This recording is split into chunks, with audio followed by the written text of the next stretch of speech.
Hello అండి. ఇది చూడండి, నేను గ్రేప్స్ గురించి చిన్న పిందెలు ఉన్నప్పుడు చెప్పాను కదా, ఇలా అవుతాయి. ఎంత బాగా కాస్తాయో కాయటం అయితే మాత్రం చూడండి, కలర్ టర్న్ అవుతుంది. స్వీట్గా ఉంటాయి, కలర్ టర్న్ అయినా సరే స్వీట్గా ఉంటాయి. అటు బ్లాక్ అవ్వవు, గ్రే అవ్వవు. ఈ కలర్లోకి వచ్చేసి ఇంకా ఏదో మాడిపోయినట్టుగా అయిపోతాయి.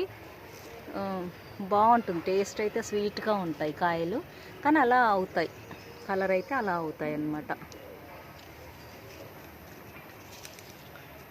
చెర్రీ టమాటాస్ ఎంత కాస్ట్ ఉన్నాయోనండి ఆన్లైన్లో అయితే చెర్రీ టమాటాసు పావు 250 గ్రామ్స్ అంటే పావు కేజీ 70-75 అలా ఉంటున్నాయి. ఒక్కోసారి అయితే అంత కాస్ట్ ఉంటున్నాయి. కొయ్యాలండి టమాటాసు, కోస్తాను. ఉన్నాయి అక్కడక్కడ చెర్రీ టమాటాసు బాగానే ఉన్నాయి, కొయ్యాలి.